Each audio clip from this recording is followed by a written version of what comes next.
आज माननीय प्रधानमंत्री जी के नेतृत्व में अध्यक्षता में कैबिनेट की बैठक हुई, जिसमें प्रमुख जो निर्णय लिए गए उनसे मैं आपको अवगत करवाने के लिए आया हूं।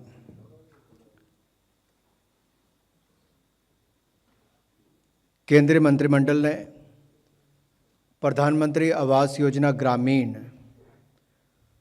जो माननीय प्रधानमंत्री जी की एक सोच भी है कि जिसके माध्यम से देश के गरीबों को पक्का मकान देने की सुविधा दी जाए, और जिसका 2016 में जब शुरुआत की गई तभी आंकलन किया गया था कि लगभग 2,95,00,000 लोगों को पक्के मकान की आवश्यकता है,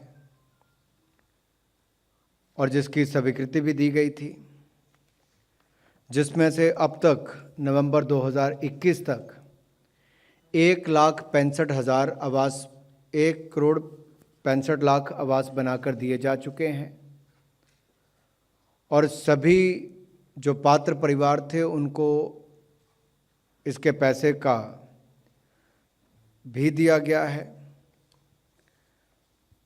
जो बाकी शेष बचे हुए परिवार हैं वो भी अपने पक्के मकान बना सके, इसलिए प्रधानमंत्री आवास योजना ग्रामीण को 2024 तक जारी रखने की मंजूरी दी गई है। अब तक इस पर 1,97,000 करोड़ रुपया व्यय हुआ है। मार्च 2021 तक 1,97,000 करोड़ रुपये इसके ऊपर व्यय हुआ है, जिसमें से केंद्र सरकार ने 1,44,162 करोड़ रुपया खर्च किया, और इसके अतिरिक्त आज जो मंजूरी दी गई है ताकि शेष बचे पक्के मकान जो बनकर लोगों को तैयार करके दिए जा सकें, इसके लिए 2,17,257 करोड़ रुपए की मंजूरी आज दी गई है, ताकि 2024 तक जो शेष परिवार हैं उनको भी पक्का मकान बनाकर दिए जा सके। इसमें से केंद्र सरकार का कुल खर्च 1,43,782 करोड़ रुपये होगा, और इसमें से नाबार्ड को लोन के लिए जो इंटरेस्ट पेमेंट है उसके लिए भी 18,676 करोड़ रुपये इसमें शामिल है। यही नहीं, इस योजना के साथ साथ जो पहाड़ी राज्य हैं, हिमालयन स्टेट्स हैं या जम्मू कश्मीर का यूनियन टेरिटरी है या नॉर्थ ईस्टर्न स्टेट्स हैं, इनकी 90% और 10% रेशो के आधार पर इनको पेमेंट की जाती है, जबकि बाकी केंद्र और राज्यों का 60 और 40% का अनुपात रहता है, और यूनियन टेरिटरीज पर 100% इस पर पैसा खर्च किया जाता है। शौचालय बनाने के लिए 12,000 रुपया शौचालय निर्माण के लिए स्वच्छ भारत मिशन ग्रामीण के माध्यम से दिया जाता है, जो इस भवन निर्माण के अलग है। इसके अलावा मनरेगा की ओर से 90 दिन के वेज की सहायता भी इनको दी जाती है, और पहाड़ी राज्यों में इसको 95 दिन का किया जाता है। जो नॉर्थ ईस्टर्न स्टेट्स हैं, हिमालयन स्टेट्स हैं और जम्मू कश्मीर यूनियन टेरिटरी है, इसके लिए 95 दिन का वेज के बराबर की सहायता इनको प्रदान की जाती है। अब इस योजना के साथ साथ हर परिवार के लिए पक्का मकान, पानी, बिजली और शौचालय उपलब्ध करवाने का संकल्प भी पूरा होता है। ये अपने आप में एक बड़ा निर्णय है कि जहां प्रधानमंत्री आवास योजना को 2024 तक जारी रखने के लिए, ग्रामीण को जारी रखने के लिए निर्णय लिया गया। 2,17,257 करोड़ रुपये इसके ऊपर खर्च आएगा।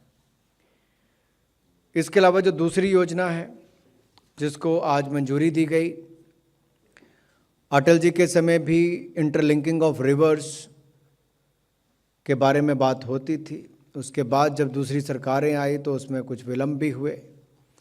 ऐसा ही एक महत्वपूर्ण प्रोजेक्ट है केन बेतवा लिंक प्रोजेक्ट, जिसको आज मंजूरी केंद्रीय मंत्रिमंडल ने दी है। केंद्रीय मंत्रिमंडल ने 44,605 करोड़ रुपए की लागत से बनने वाले केन बेतवा नदियों को जोड़ने की परियोजना को मंजूरी दी है। ये राष्ट्रीय परियोजना होगी, और इसमें केंद्र सरकार का कुल योगदान 90% होगा। ये प्रोजेक्ट 8 वर्षों में पूरा किया जाएगा, और जब जैसा मैंने कहा कि 44,605 करोड़ रुपये इसकी प्रोजेक्ट कॉस्ट है, जिसमें केंद्र सरकार का हिस्सा 90% यानी कि 39,317 करोड़ रुपये रहेगा। इस परियोजना से बुंदेलखंड क्षेत्र का विकास तीव्र गति से होगा। यहाँ के लोगों को सामाजिक एवं आर्थिक स्थिति में सुधार होगा। इस परियोजना से बुंदेलखंड क्षेत्र में पानी की समस्या से, यानी कि जहाँ पर पानी का अभाव है, ऐसे प्रभावित जिले जिनमें उत्तर प्रदेश के बांदा, महोबा, झांसी एवं ललितपुर और मध्य प्रदेश के टीकमगढ़, छतरपुर, पन्ना, सागर, दमोह और दतिया के निवासियों को काफ़ी लाभ होगा। इसके अलावा मध्य प्रदेश के विदिशा, शिवपुरी और रायसेन जिलों में भी जल की आपूर्ति की जाएगी। इससे ग्राउंड वाटर रिचार्ज भी होगा। न केवल पेयजल की बल्कि सिंचाई की योजनाओं का भी इससे लाभ मिलेगा। इस परियोजना से उत्तर प्रदेश और मध्य प्रदेश में कुल 10,62,000 हेक्टेयर भूमि सिंचाई योग्य होगी और लगभग 62 लाख जनसंख्या के लिए पेयजल की आपूर्ति की जा सकेगी।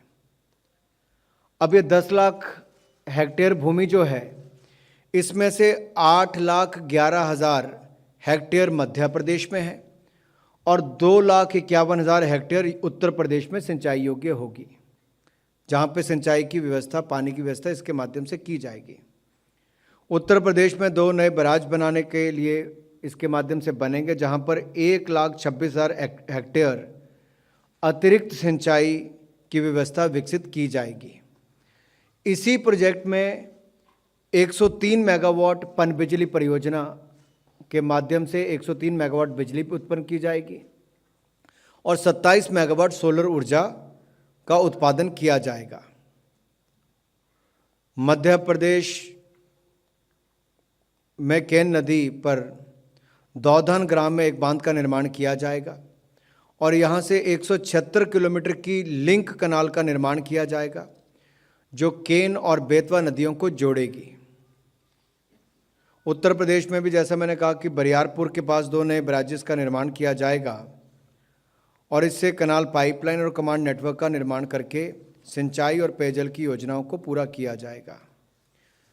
मित्रों, आप भलीभांति जानते हैं कि किस तरह से बुंदेलखंड के क्षेत्र में सिंचाई तो दूर, पीने के पानी की भी समस्या होती थी और इस बड़ी परियोजना के माध्यम से जहां 44,605 करोड़ रुपया ये केन बेतवा नदी परियोजना के लिए मंजूर किया गया है, इससे बुंदेलखंड के इलाके में कृषि के क्षेत्र में भी विकास होगा, तो बाकी भी संपन्नता, समृद्धि जब पानी आता है तो उससे हो ही जाती है। तो ये 2 बड़ी योजनाएं, जहां एक और प्रधानमंत्री आवास योजना ग्रामीण को मंजूरी 2024 तक जारी करने के लिए की गई है, जिसके ऊपर 2,17,257 करोड़ रुपये खर्च होगा। तो दूसरी ओर केन बेतवा लिंक प्रोजेक्ट को 44,605 करोड़ रुपये की मंजूरी आज केंद्रीय मंत्रिमंडल ने दी है। Thank you, sir. We will now take some questions. 29. Sir, आज कैबिनेट की बैठक हुई, जिस तरह से कुन्नूर में जो हेलीकॉप्टर दुर्घटना हुआ है उस पर क्या कुछ चर्चा हुई सर, इसके बारे में जानकारी देंगे? देखिए, जो दुर्घटना हुई उस पर पूरी जानकारी संबंधित मंत्रालय उचित समय पर आप तक पहुंचाएगा।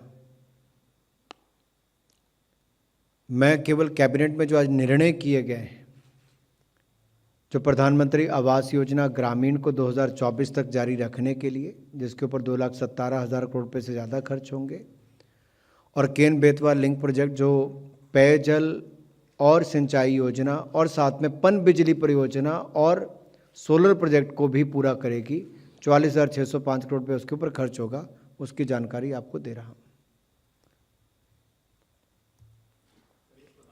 ओके। आगे बढ़ाने की मंजूरी, प्रधानमंत्री आवास योजना जिसको आगे बढ़ाने की मंजूरी दी गई है, इसके पीछे क्या वजह माना जाए? इसका दायरा हम लोग बढ़ा रहे हैं या फिर जो टारगेट रखा था उस टारगेट से थोड़ा पीछे चल रहे हैं, इस वजह से ऐसा करना पड़ा? आपने बहुत अच्छा है इसमें प्रश्न किया है। अगर आप देखिए तो पिछला 1.5 वर्ष एक तरह से पैंडेमिक के कारण भी दिक्कत थी। कुछ राज्यों से सूचियों का ना आना या वहाँ पर लागू इसको ना करना, एक वो भी विलंब का कारण था। दूसरा, हमने इस पे एक मोबाइल ऐप आवास प्लस भी बनाई, जिसके माध्यम से हमने एक सर्वे किया और एलिजिबल यानी कि जो पात्र परिवार हैं उनकी भी पहचान की गई। तो ऐसे परिवार भी जो पहले नहीं लिस्ट में आए उनका भी नाम आया है, ताकि कोई भी गरीब ऐसा ना रहे जिसके पास पक्का मकान ना हो, या कच्चा मकान भी होगा जिसकी दीवारें नहीं हैं तो उनको भी पक्का मकान बनाकर दिया जा सकता है। जिसके पास 2 कमरों से कम है उनको पक्का मकान बनाकर दिया जा सकता है। ऐसे पात्र लोगों को भी आवास प्लस ऐप के माध्यम से भी जानकारी जुटाई गई है और इसलिए पैसा और भी इसमें प्रावधान इसका किया गया 2,17,000 crore. Thank you sir. Sir, आपने 2 महत्वपूर्ण निर्णयों के बारे में बताया।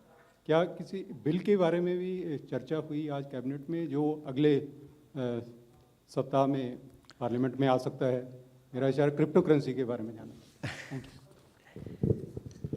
As the parliament in is progress, देखिए आप सबको पता ही है, जब पार्लियामेंट है तो उस पर जो आने वाले बिल हैं उसकी एक सूची लंबी आपके पास है। उसमें सरकार का प्रयास यही रहता है कि दोनों सदन शांतिपूर्वक चलें, बिलों पर चर्चा हो और जनता से जुड़े विषयों पर भी चर्चा हो। और निश्चित तौर पर आने वाले कुछ दिनों में बहुत सारे बिल भी आने वाले हैं। एक एक करके उसकी जानकारी जैसे ही उसकी प्रक्रिया को पूरा कर लिया जाएगा उसको पार्लियामेंट में लाके डिबेट करके पास भी करेंगे।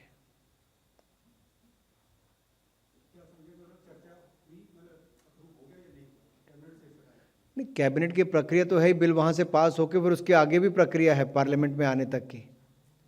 यहाँ की प्रक्रिया पूरी होगी, अगली आप किसी स्पेसिफिक बिल की पूछ रहे हैं तो अलग है, ऐसे तो कई बिल कैबिनेट में आते हैं। नहीं, अगर ऐसी कोई जानकारी होती मैं आपको देता।